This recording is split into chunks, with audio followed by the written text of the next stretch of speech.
अब यहाँ पर समय बीतता है, उत्तरा के गर्भ से राजा परीक्षित आते हैं, वो बड़े होते हैं, उन्हें राज सिंहासन दिया जाता है। उसके बाद पांडव राजा महाराजा सब चले जाते हैं राज्य छोड़कर किसी ना किसी काम से। कोई वन की ओर जाता है, कोई पहाड़ों की ओर चला जाता है। कई वर्षों तक राजा परीक्षित ने राजकाज संभाला। एक दिन खजाने की सफाई हो रही थी तो उसमें से एक मुकुट मिला, बहुत कीमती हीरे जवाहरात तरह तरह के जो हीरे होते हैं उनसे सजा हुआ मुकुट था। वो मुकुट था जरासंध नामक एक राजा का। वो राजा पहले हुआ था बड़ा ही पापी, उसने बाकी राजाओं को मार कर लूट कर उनकी हत्याएं कर कर वो मुकुट बनवाया था।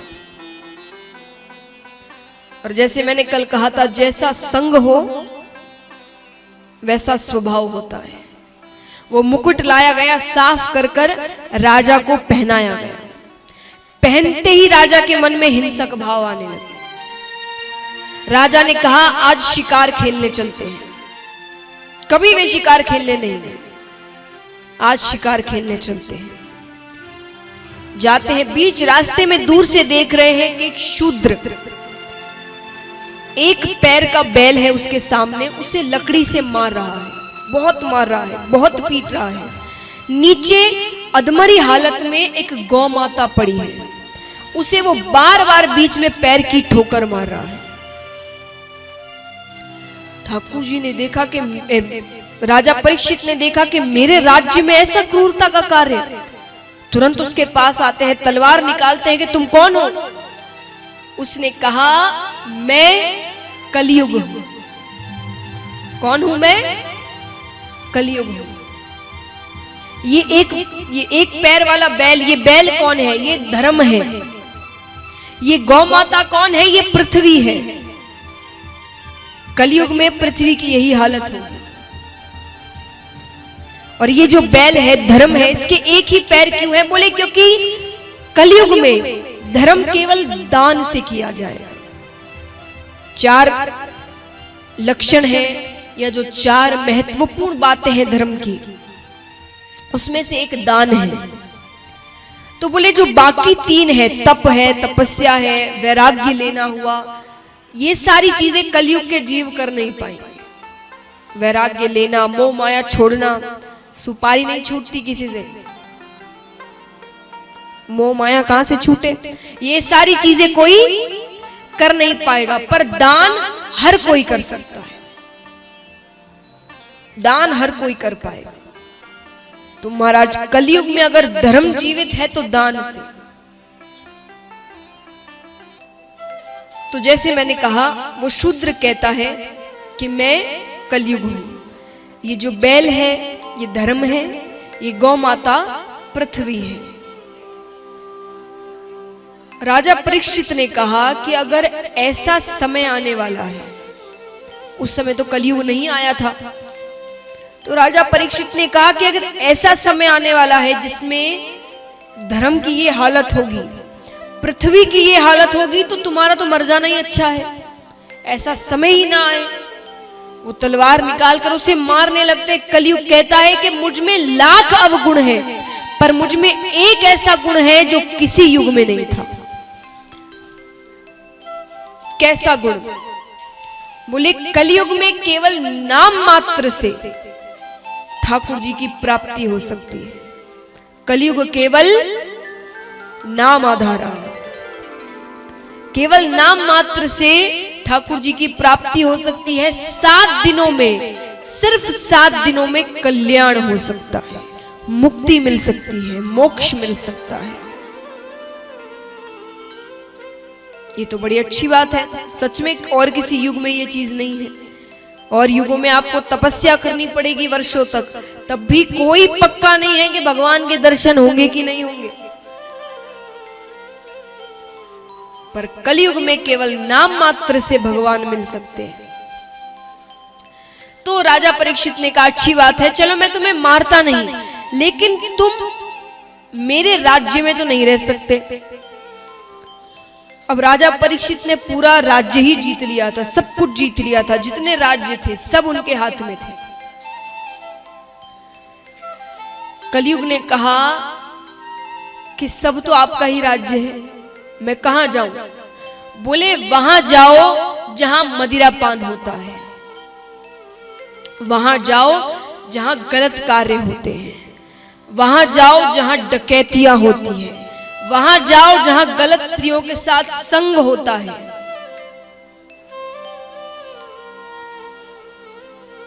अब यहां पर कलयुग मन में विचार करता है कि वो सारे प्लॉट तो मैंने पहले से ही बुक करके रखे हैं, पर कलयुग ने कहा कि राजन आप मुझे एक स्थान मेरे मन मुताबिक दीजिए।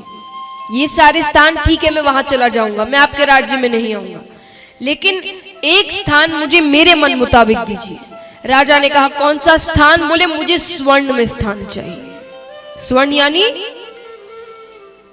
सोना, मुझे सोने में स्थान चाहिए।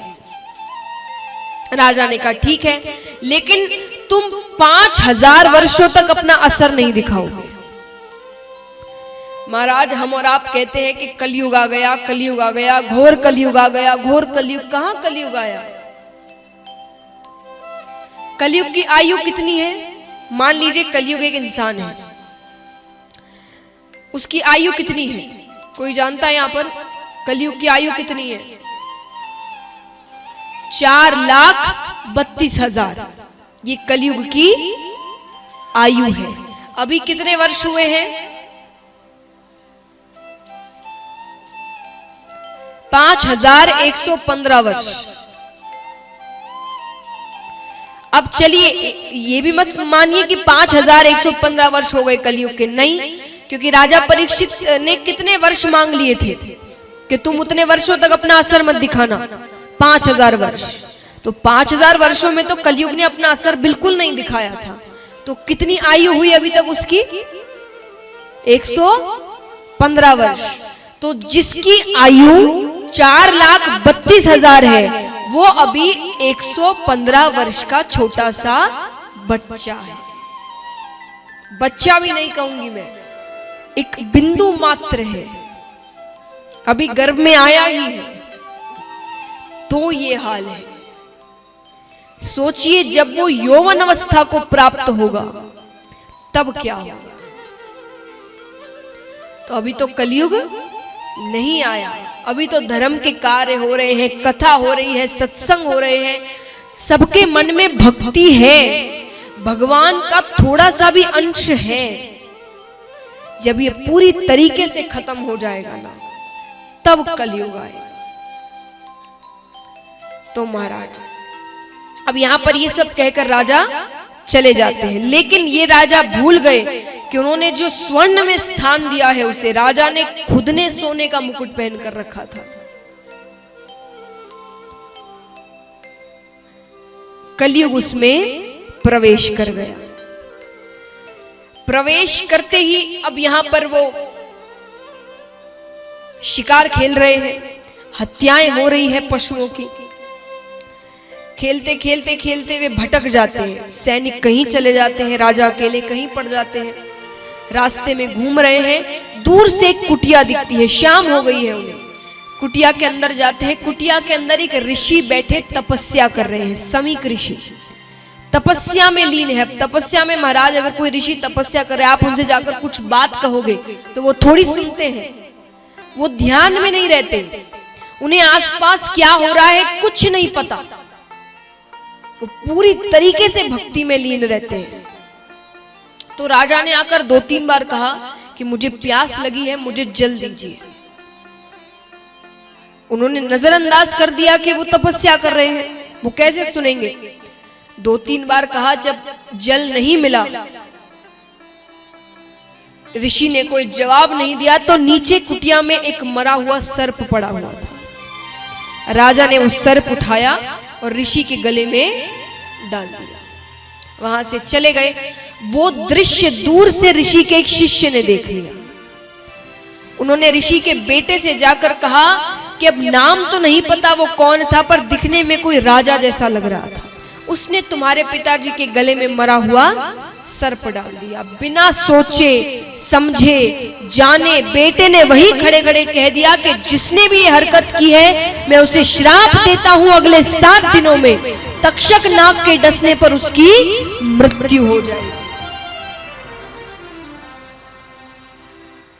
अब वो अपने पिताजी के पास आते हैं, उन्हें ये बातें बताते हैं। पिताजी ने सोचा कि देखो तो सही किसे श्राप मिला है। नेत्र बंद कर कर देखते हैं तो राजा परीक्षित सामने आते हैं। अब देखिए महाराज, हम जैसा कोई होगा तो उसे क्रोध आएगा, वो कहेगा अच्छा हुआ, श्राप मिलना चाहिए था, उसने गलत कार्य किया। ऋषि को दुख हुआ। क्यों? क्योंकि ऋषि जानते थे राजा परीक्षित ऐसे हैं नहीं, वो बहुत अच्छे हैं, वो बहुत संस्कारी है, वो बहुत दयावान है, जरूर कुछ ना कुछ हुआ है तभी उन्होंने ऐसी हरकत की। तो वो इस श्राप के हकदार नहीं, काबिल नहीं है, उन्हें श्राप नहीं मिलना चाहिए। तो यहां पर ऋषि अब 2-3 ऋषियों के साथ राजा परीक्षित के महल जाते हैं उन्हें बताने, क्योंकि उन्हें तो नहीं पता उन्हें श्राप मिला है। 7 दिन है, 7 दिनों में वो अच्छे कार्य करेंगे, पुण्य करेंगे, अपने परिवार वालों से मिल लेंगे। 7 दिन है उनके पास केवल। राजा के पास जाकर बताते हैं कि आपने ऐसी ऐसी हरकत की थी तो आपको श्राप दे दिया गया है। अब आप 7 दिनों में क्या करना चाहते हैं आप देख लीजिए। राजा ने कहा मुझे कुछ नहीं करना, मुकुट उतारते हैं, राजकाज बच्चों को देकर वन की ओर चले जाते हैं। वन की ओर चले जाते हैं। अब ऋषियों ने भी विचार किया कि ऐसा कुछ किया जाए कि 7 दिनों में मुक्ति मिल जाए, इन्हें इनका कल्याण हो जाए, क्योंकि जीवन इतना नहीं गया था कि इतने पुण्य उन्होंने हासिल कर लिए हो या इतने पुण्य कर लिए हो कि अगला जीवन भी उनका अच्छा हो। तो कुछ ऐसा करे कि कल्याण हो जाए इनका। ठीक है, कोशिश करते हैं। सब बातें कर रहे हैं, सब ऋषिगण एकत्रित होकर, तभी वहां पर शुकदेव जी का आना होता है। मानो भगवान ने ही उन्हें भेजा हो। शुकदेव जी से प्रार्थना की जाती है कि आप राजा परीक्षित को श्रीमद् भागवत कथा सप्ताह पारायण कराइए, 7 दिनों की कथा सुनाइए। शुकदेव जी मान गए। क्यों मान गए? ऐसे वो जल्दी से किसी के पास जाते नहीं, बातें नहीं करते, कथा नहीं सुनाते। वो इसीलिए मान गए क्योंकि राजा परीक्षित ठाकुर जी के छोटे भाई हैं। तो अब जिनका भगवान से रिश्ता है उन्हें तो कथा सुनानी ही पड़ेगी। अब आप बताइए, आपने अगर अच्छे से कथा सुनी है तो आप समझ जाएंगे राजा परीक्षित ठाकुर जी के छोटे भाई कैसे हुए।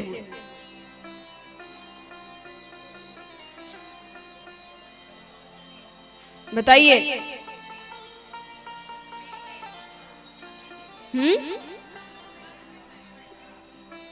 सही कहा।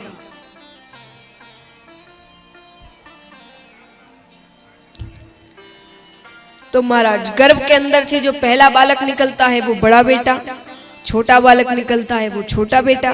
पहले ठाकुर जी उत्तरा के गर्भ में गए, फिर गर्भ से बाहर आए तो वो पहले पुत्र हुए। उसके बाद राजा परीक्षित बाहर आए तो वो दूसरे पुत्र हुए। उस हिसाब से राजा परीक्षित ठाकुर जी के छोटे भाई हुए। ऐसी मस्ती कहाँ मिलेगी, ऐसी मस्ती कहाँ मिलेगी, ऐसी मस्ती कहाँ मिलेगी। श्याम नाम रस पी ले तू मस्ती में जिए, तू मस्ती में जिए। साचा है दरबार श्याम का, साजा है दरबार श्याम का। श्याम प्रभु है रसीले तू मस्ती में जिए, तू मस्ती में जिए, तू मस्ती में जी ले, तू मस्ती में जिए। तू मस्ती में जी ले।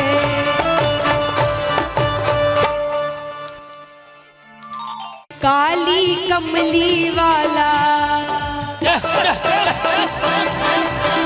ओ काली कमली वाला मेरा यार है,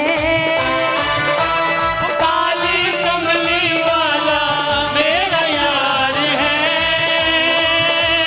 मेरे मन का मोहन तू थे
सबको आनंद आया।